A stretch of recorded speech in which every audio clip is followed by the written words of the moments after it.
So, hello and welcome to another MICE conversation. My name is Michael Collins from TravelMedia.ie in Dublin. Today, I'm delighted to be joined by Pádraic Gilligan, who is Managing Partner at SoolNua, a Dublin-based specialist in business events, advising destinations, DMOs, hotels, agencies, associations, and anybody who'll listen. Pádraic is also the COO of Site, and many people will know Pádraic from his days at Ovation and MCI. So Pádraic, thank you very much for joining us this morning. Thanks, Michael. Delighted to be here. So I know you've got quite a checkered past. I did a bit of research and digging. I found out that you're in a band and that you started out life as a teacher. So I wonder if you could first maybe tell the people watching and listening how you got into the MICE industry. Well, I suppose true kind of impecuniousness really is the kind of the reason. Teaching doesn't pay very well, and there's absolutely no money in performing. So as a kind of a very, very poor father of growing family, probably 4 at the time, became 6 eventually. So as a very poor father, I realized that there wasn't sufficient kind of funds putting bread on the table on a weekly basis. So I decided to try and leverage another kind of string I had to my bow, which is my ability to speak Italian. And I worked with Italians visiting Ireland in the 80s as a tour guide. Yeah. And discovered the great world of incoming tourism, and discovered the brilliant kind of privilege of being able to talk about your country to people who were actually really interested in listening to it, which made a kind of a change from teaching, where you're talking to bored 15-year-olds who really don't want to hear about Ode to a Nightingale by Keats. So I suppose the love of travel and Ireland got you into it, but you've achieved a huge amount since then, obviously, with your Ovation and MCI days, and now obviously SoolNua. First of all, I tried to dig around and I couldn't find it. Could you explain to me the derivation of the name SoolNua? Well, okay, so it's actually 2 Irish words: Sool, meaning an eye, and Nua, meaning new. So a new eye, or a new vision, a new perspective, a new way of looking at things. So that's the derivation. We're just using obviously an anglicized spelling to make it a little bit easier for people who are not Irish to actually say it or pronounce it. And then tell me, in more recent years, you've moved from being, a practitioner to a consultant. Have you enjoyed that move? Is it more challenging? Do you find it? Do you miss the old days? And how is it, especially in this COVID world? I think if you run events, you always miss it. If that has been part of your career, there's nothing sort of as exhilarating as running an event. And I suppose I'd liken it a little bit to kind of performing on stage with a band. You do a lot of rehearsing, and then you kind of bring all of that rehearsal into whatever performance you're doing in front of a live audience. So there's a lot of adrenaline, there's a lot of high octane, there's a lot of kind of excitement and so on. And when you're talking about events as opposed to running them, you do miss all of that. I'm delighted that in my role with Site, I actually am still involved in events. I'm still on the, let's say, the back of house team in terms of putting an event together, and therefore seeing the event coming to realization when it eventually goes live. So I haven't lost it completely, but I think any type of kind of live or sort of performance environment that you might be in, and I also kind of bring teaching into that as well. You're standing in a live environment in front of a class, and in a way you're performing there. If that has been in your past and now you're not doing it anymore because you're sitting at a desk writing an article or whatever, you do miss it, there's no doubt. But that prompts the question that in today's world, we can't actually do it because there are very few live events taking place. We're now in a virtual world or a hybrid world for many people. Does that then mean that you think that we will go back to full-on live events when we possibly can, or do you think the hybrid is here to stay? Yeah, it's the $64,000 question. And I think, I changed my mind on this by the day. Although overall, I feel, this particular series is about MICE, so meetings, incentives, conferences, and events. And we lumped them together into that kind of acronym because it's an easy way for us to talk about that has many similarities, but also many differences. And I think when we look at each individual element of MICE, I think the story in the future will be actually a little bit different. So if I take my own sector, which is the I in MICE, incentive travel, that's not going anywhere other than back to live. You can't actually achieve what incentive travel achieves, which is in many cases a kind of a transformative type of experience, because that's what travel does. Travel transforms, and corporations make that kind of transformative experience available to high performing employees in and through the whole incentive travel process. So I don't think that's going anywhere other than back into a live environment. I think there will be limitations for a period of time around where we go and how far we go, but we're going back to live. If I take another of the acronyms, if I take another of the letters in the acronym, say the meetings part, I think it might be a little bit different. Corporate meetings, I think, have been proven now to be able to take place virtually and outside of a live environment, at least some of them. And I think what we will move from is we'll move from a situation where, most corporate interactions, which involved some sort of negotiation or some kind of a training program or whatever, have tended to be in a live environment. And I think over the last 15 months, we've proven beyond reasonable doubt that we can do a lot of that quite well virtually. So, I always kind of think of the image of, I don't know, a couple of Google executives maybe in Dublin getting on a plane and heading to New York for an important kind of hour-long meeting, and then they have dinner with the people that they're meeting with that night in a New York restaurant. They overnight in New York, and then they come back to Dublin the next day. I don't think that's ever going to happen again. I don't think. Well, I think there will be obviously certain circumstances, but I just wonder how convincing those two corporate executives could be in front of a chief financial officer, trying to prove that they couldn't do what would happen in the live environment online. So absolutely, I know that a huge percentage of corporate meetings need to take place in a live environment. There's no doubt about that. We all know that.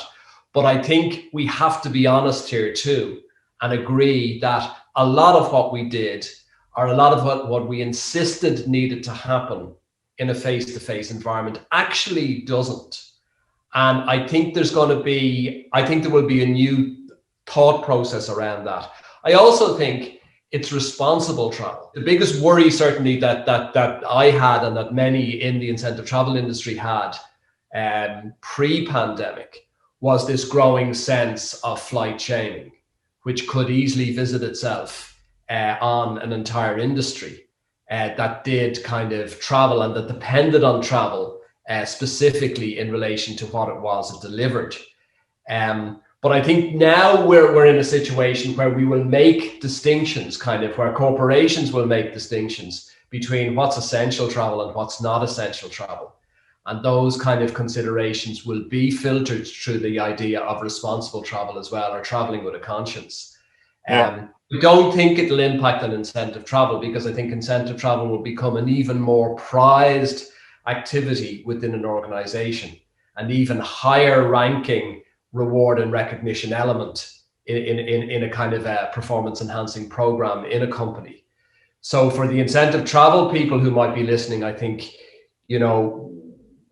there's very, very strong, robust future around kind of, I think we'll be required to apply the same filters. I think responsible travel with a conscience will still play a huge role there. But I think we'll be listened to in the context of the uniqueness of travel and the I suppose that word I used already, the transformative benefits that travel can bring, both to the individual who's traveling, but also to the corporation that actually sponsors the travel. And that's borne out in the research, Michael, very, very strongly.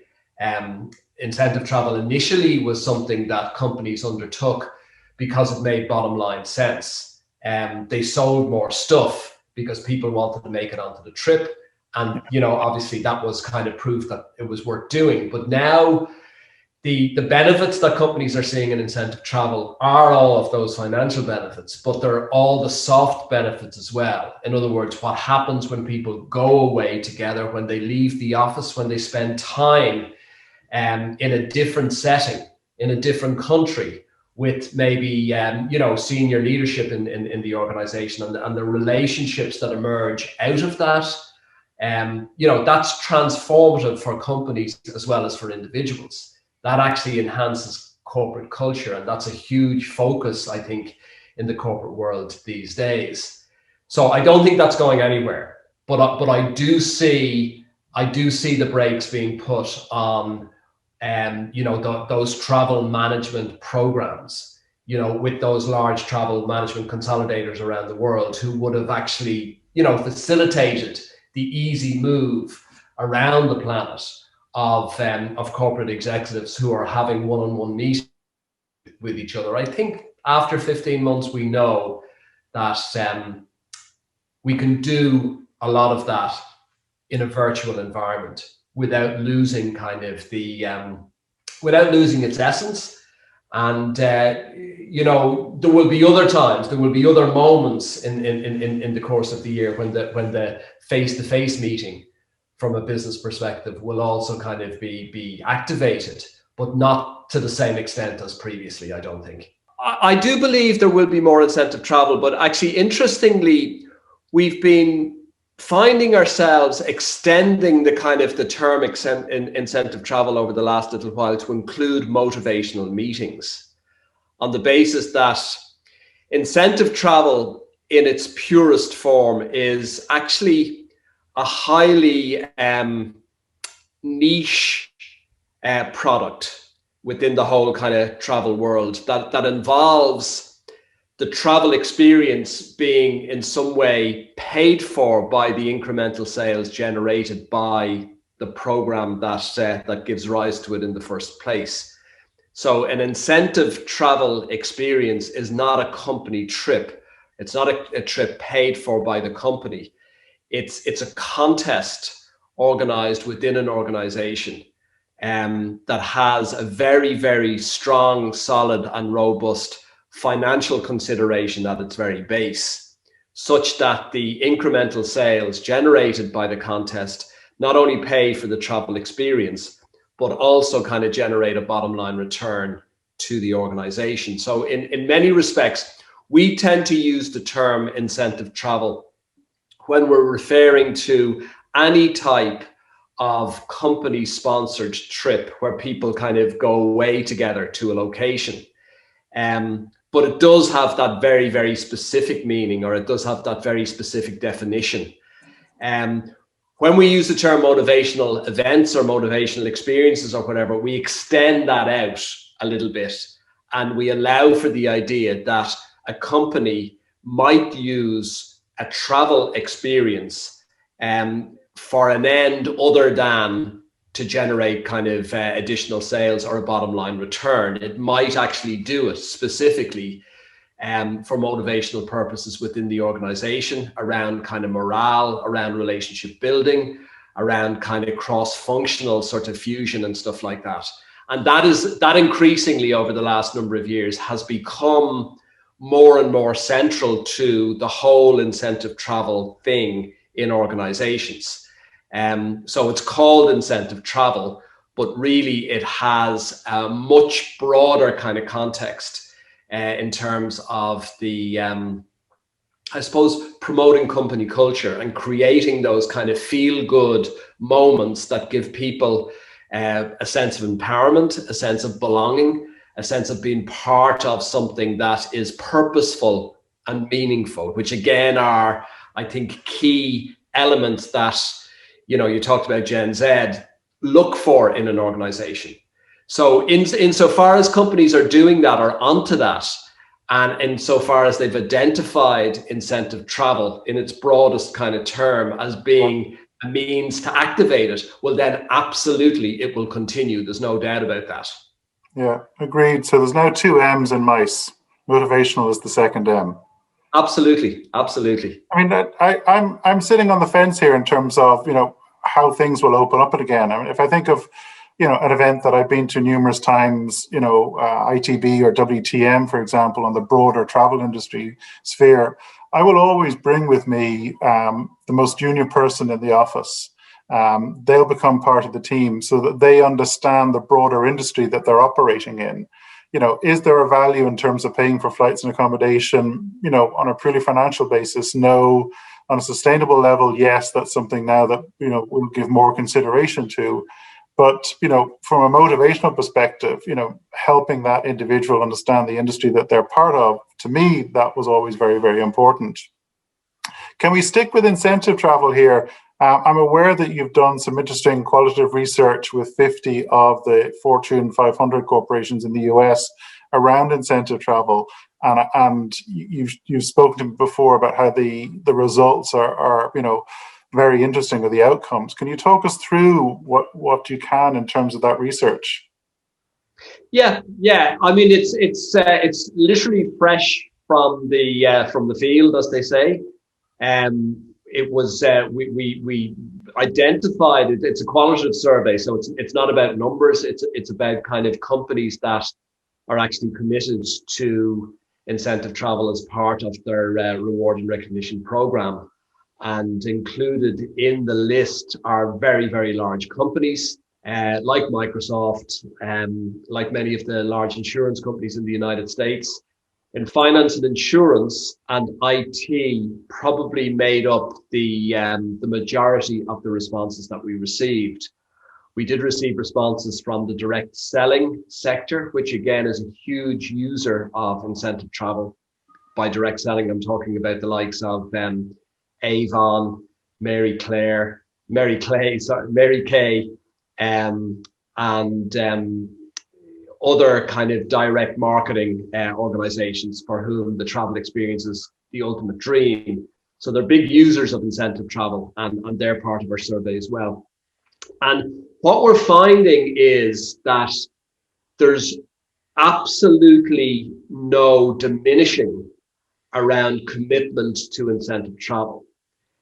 So 70% of the companies that we actually spoke to had to postpone their live travel experience from 2020.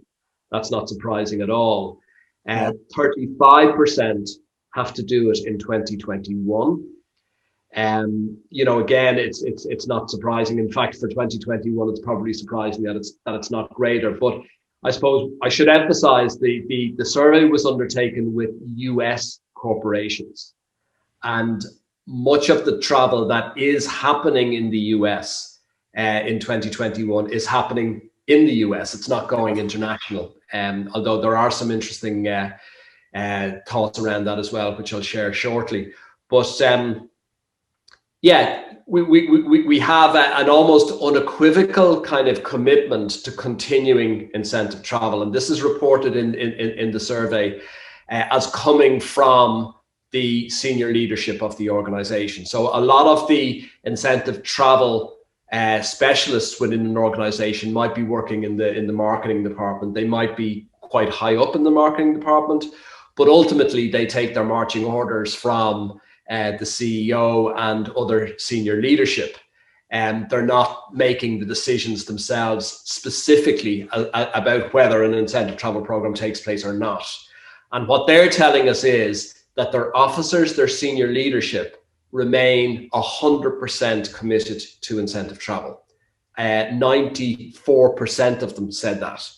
So that's very encouraging in terms of a strong thumbs up for incentive travel, despite the fact that it could be a hiatus of 24 months, incentive travel won't have been delivered as part of the reward and recognition program within those organizations. Is that because MICE or incentive travel within all the acronyms within MICE is the most measurable, and therefore it's easier to defend in terms of travel going forward and sustainability? Do you think that's the reason? Do you know, I hadn't thought of that before, Michael, but now that you've given me that idea, I'm going to make that the central argument that I use in the future in discussing this particular research. You're dead right. Of course it is. I mean, incentive travel is extremely measurable, particularly in terms of the hard dollar element to it, which was the reason that it started in the first place. And I think increasingly the soft power outcomes are obvious. They're a little bit hard to put your hand on or to grasp in your hand, but they're obvious in terms of the feeling, and they're obvious in terms of the atmosphere, they're obvious in terms of the morale that exists in organizations where incentive travel is actually is used. So very definitely, yes. You know, and we saw this before during the recession when many companies cut their incentive travel program because they believed they didn't have the money for it. And of course, sales plummeted even further. Then some of them restored it still during the recession, and their profits went up. So in a way, there are good kind of clear benchmarking examples in the recent past of incentive travel being something that is measurable in a very positive way.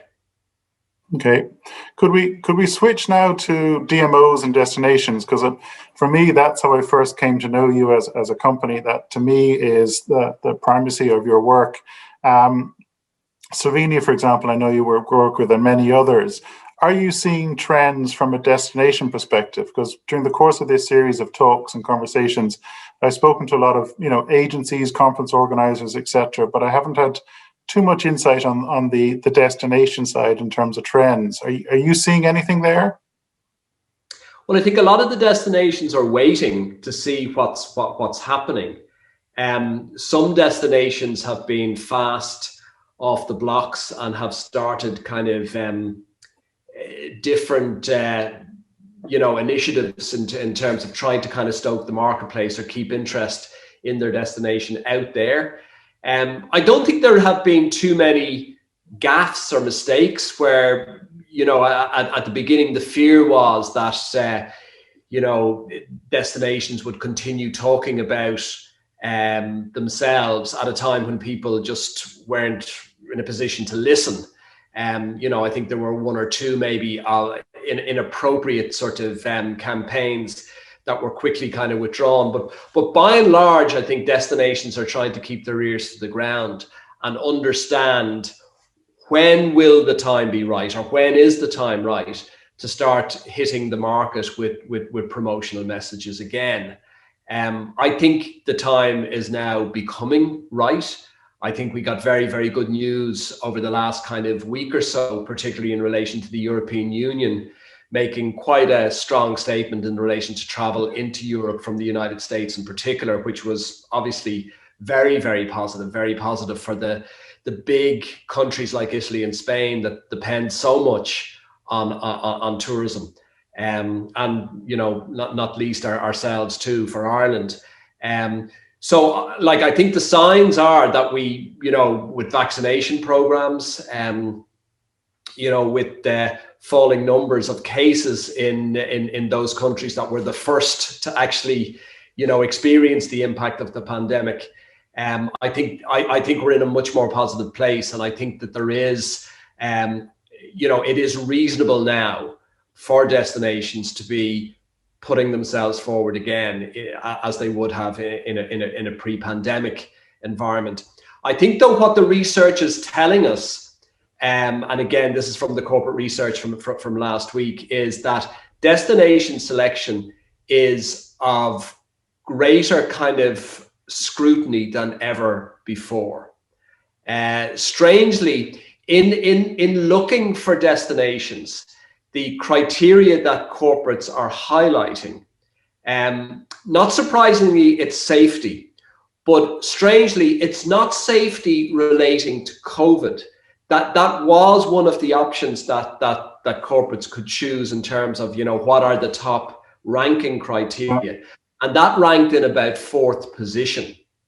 In first position was safety in general, so that kind of overall duty of care that a corporation must have in relation to its employees or its people if they're being brought by that company to a destination. And that covers everything from obviously things like health security, but obviously personal security as well.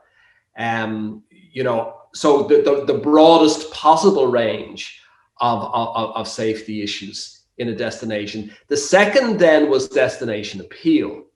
So, how appealing is the destination? And again, there's a very, very interesting piece of research that SITE did last year in collaboration with FICP and IRF, 2 other associations in the incentive travel industry. And what emerged from that in terms of destination selection was, this was done at the height of the pandemic. So we were asking respondents to look into the future and to tell us what destinations they would be looking at post-pandemic scenario. And the destinations that came out top, or that rose in the rankings, were all destinations that had a strong perceived safety around COVID.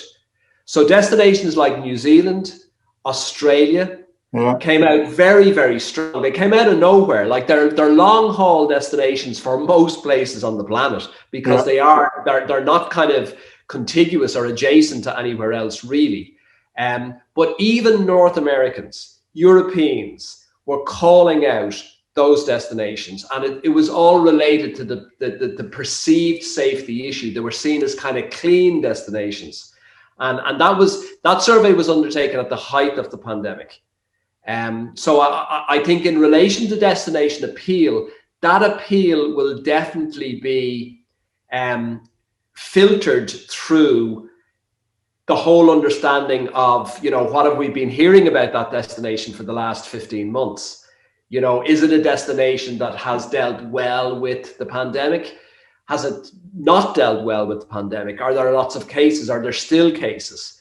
So that's kind of ghosting into the whole destination appeal. And, the destinations that would appeal to corporations will be the ones that have that safety filter, which was the number one, but also kind of that they'll know that their qualifiers, the people who will be traveling with them to these locations, will have a positive sense of that country in and through the way that country was reported upon in the news over the last 15 months. I should mention for those watching, this interview or this conversation has been recorded at the start of May. So today is the 5th of May. So I suppose that timestamps everything we're discussing here. In that research, and I'll ask you 2 questions here, did any European countries come to the fore in terms of being perceived as safe? No, we didn't actually name check countries in the research. We grouped them as regions. Okay. So when I say Australia, New Zealand, that cropped up in the survey as Oceania. So I suppose we should include the Polynesian Islands and Fiji and so on in that as well. But Oceania, because of its definition and because it is really Australia and New Zealand predominantly, it was easy to call out those 2 countries. Western Europe dropped a lot for North Americans, I can tell you that. It had been in the 2nd position in the previous edition of this survey, and it dropped down to 9th position. North America, which had been in the 1st position for UK buyers, dropped out of the rankings completely, and in fact dropped out of the rankings for most of the different regions in the world. I should emphasize this survey was undertaken in September of 2020. And is there you can see a difference, Michael, between what we thought then and what we will think now in May. But certainly at that time, the US was not in favor at all. Yeah, but I mean, we've moved since then, but we won't have moved that much in terms of certain things that were true back in September 2020 will still resonate now. So there'll still be a value there. We might share with the viewers and listeners links, which I'll do in the show notes here, to that research. The Fortune 500 research, will that be publicly available, or a summary of it at all that we can Yeah, also share? it's on the site. It's on the Site Global website at the moment. So Okay. if you go into Site Global and into the tab that says Site Foundation and scroll down, you'll find Corporate Insights is there, and it's a downloadable PDF. Okay. So very definitely that is out there. Okay. We are writing a white paper at the moment, and that will come out within the next kind of 3 to 4 weeks. Okay, well, I'll include the initial drop down from site in the show notes here, and then when the white paper comes out, I'll update as well. We were discussing Europe. There's two trends that I've seen. One, from speaking to different tourist boards around Europe, is I suppose a realignment of the dependence on tourism by certain destinations, and that's definitely something I've heard a few times. And I suppose a will or desire to try and kind of not rely so much on tourism. And then others have tried to kind of reinvent themselves. And I think one trend we've seen a lot across the board in Europe is the kind of remote worker, the nomad, for example. A lot of people are doing that. Where does that, or those trends, does that affect MICE at all in any way? Or is that very much just pure leisure and MICE will continue to do what it does? I think the I know Estonia had a wonderful campaign around remote workers, or nomad workers, I think that they were calling them. Although with the release and awarding of Nomad Land, yes, last week's Oscars, I wonder if that's the image that we want to have in our minds. Yeah, we're just completely different themes, so people might get confused. Exactly, a little bit. That was a little bleak. A brilliant movie, but a little bleak. But an interesting thing, Michael, in relation to the kind of to the nomad worker, which does play very much into the INMICE, into the incentive travel, is that it becomes a further reason to bring an organization together in a kind of a motivational meeting stroke incentive context. In the past, we went to the office, we saw each other all the time. Now we don't. So all the more reason to bring people together in temporary kind of settings. Yeah. So, you could do a 5-day kind of company retreat or a 5-day company event that would have many of the key elements of an incentive travel experience or a motivational meeting, bringing your remote workforce together to a specific place, and then undergoing a whole series of training exercises, recreational exercises, networking exercises, but ultimately allowing people to connect with each other in the context of we're all part of this company. So I think the nomad worker becomes yet another reason why incentive travel and motivational experiences will prevail. I think it will become the means whereby we bring those nomad workers together and give them an identity as part of our company. Yeah, agreed. I mean, we did this as an office back in January of this year, 2021. I gave everybody the opportunity to move to Gran Canaria, and we literally moved the whole team, those that were available to travel. And it was a brilliant experience in terms of we were back in the office being able to communicate. Now, it wasn't an office, it was a large house. But, the benefits were huge. I mean, our most recent team member, I'd literally only spent a week with her since, she joined in February 2020. So for us, I can see that as something that we will do long term. And we're having an internal debate in our office as to whether we go back to a normal office again. So I think, that's part of the equation. Can we move on to the sustainable element? Because for me, that's intriguing in terms of, it's got a lot more, say, newsprint in terms of people are talking about sustainable travel. But I also fear that we'll go back to the way we were in terms of, when things do open up, people will say, well, yes, sustainable is important, but I need to do this. And this is how I always did it. And we'll go back to, exactly how we did things before. Do you think sustainable is sustainable? I do, yeah, and I hope that's more than an aspiration. I think we have been down this road before, Michael. I mean, we will both remember the early kind of noughties. Sustainability became, the new kid on the block. It was what everybody was talking about. And, you know, in fairness, we all did what we needed to do at the time in terms of making our office behaviors a little bit more sustainable. And, you know, we started, you know, not having bottled water, but having kind of water in jugs at meetings and so on. So a lot of those initial kind of changes took place, but they were superficial. I think we know that now. And in ways, you know, it was that great kind of phrase. It was an example of greenwashing because it wasn't kind of integrated into the culture of organizations or into the fabric of how things are being done. I think we're in a totally different space now. And I don't think there's anybody, unless they're a climate change denier, and there are, you know, lots of them out there too, but I don't think any kind of responsible organization can avoid taking sustainability to heart, taking it very seriously and inculcating it at a DNA level in their organization. And that has to have an impact then on travel programs. Like I was saying it earlier on, you know, it will be travel with a conscience or it'll be travel with responsibility, because travel, you know, we know it has to happen for all the reasons that we've already discussed. What doesn't have to happen from a travel perspective, because it is ultimately causing kind of damage to the planet, won't happen. People will pull back from that. But I think, you know, the whole sustainability thing it's probably unleashed a wider sort of, isn't it, DEI, diversity, equity, and inclusion. It's kind of keyed into a new kind of corporate conscience. It's become the kind of the trigger for that corporate conscience that is now looking beyond just, you know, care for the planet into all of the other ways in which corporations have not been as they should be.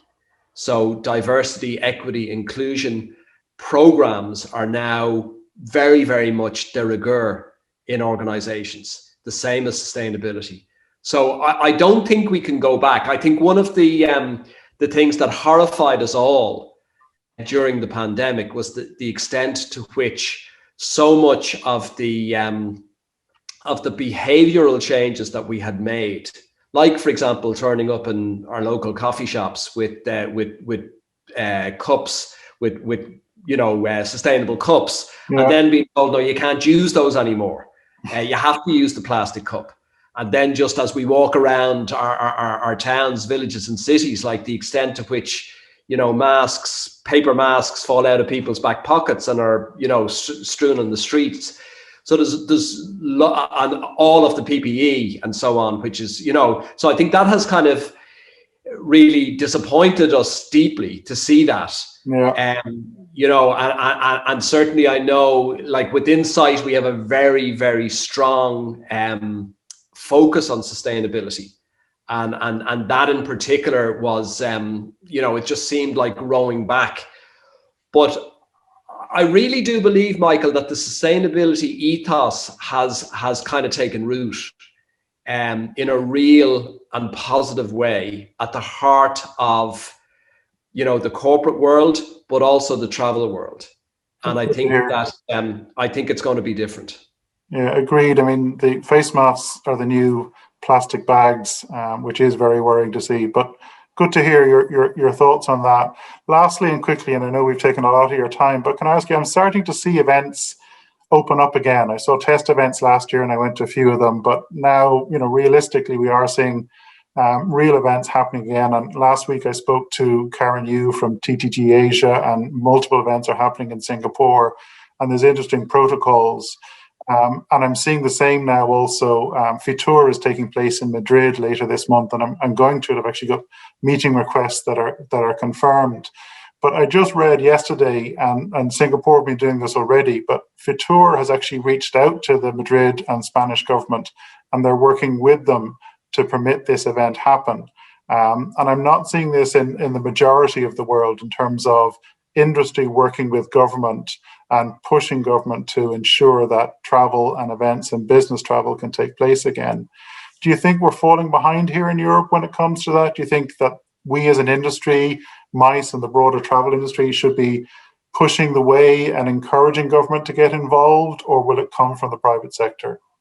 Yeah, I think we've probably done in certain sectors, and again, if we just go back to the acronym, in certain elements of the acronym, we've done quite well. I think the exhibition people in particular, UFI, have done an amazing job, particularly in Germany, because they negotiated a very, very clear net distinction between mass gatherings and business meetings.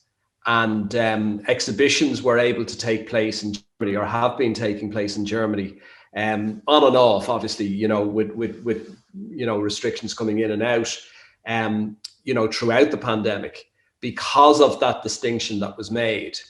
And I think that was certainly in Ireland too. That was one of the big dialogue points that we were trying to kind of convey to government. I'm not sure if we've been as successful as they have in Germany with doing that.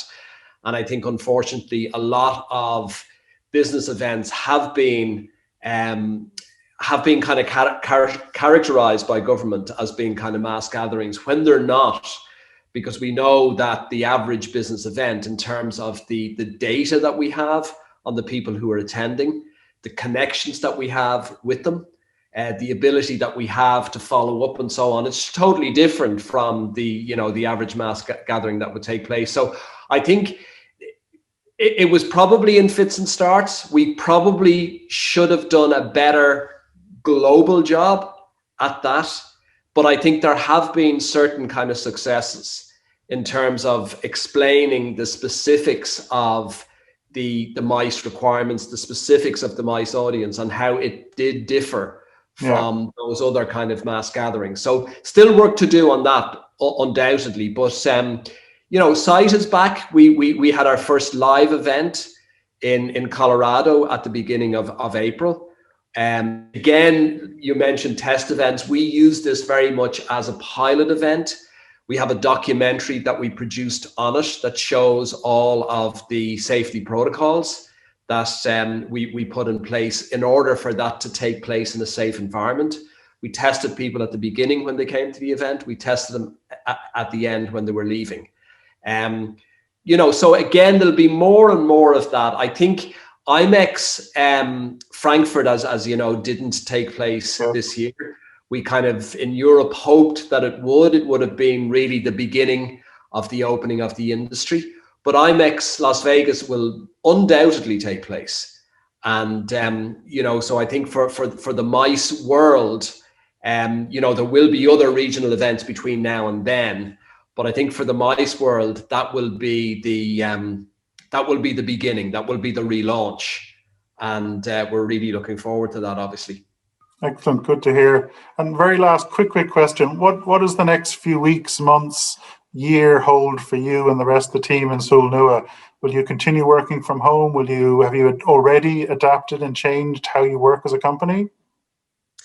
Yeah, we have.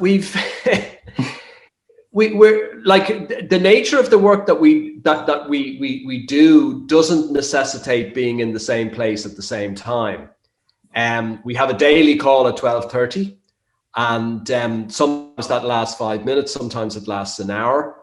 When it's safe to do so and when we're allowed to do so, we have met on a regular basis outdoors, more for social purposes than anything else. Yeah. But I think that the nature of how we work allows us to work very efficiently offline. And then, Site is one of our bigger clients. Two of us are working kind of a lot on that particular account. Site is headquartered in Chicago. The head of events lives in Vancouver. The head of sponsorship lives in New York. So we're already kind of a disparate organization anyway. And it's good that we have, a Site person on the global team that lives in Europe as well, because we bring then obviously the European perspective, to what could otherwise be very North American focused. So so it suits us certainly. And from any of the corporate organizations that we've been speaking to, I think in many cases, they're looking forward to a blended future. I think that's the way it's going to be. There's huge advantages to working from home, and then there are downsides too.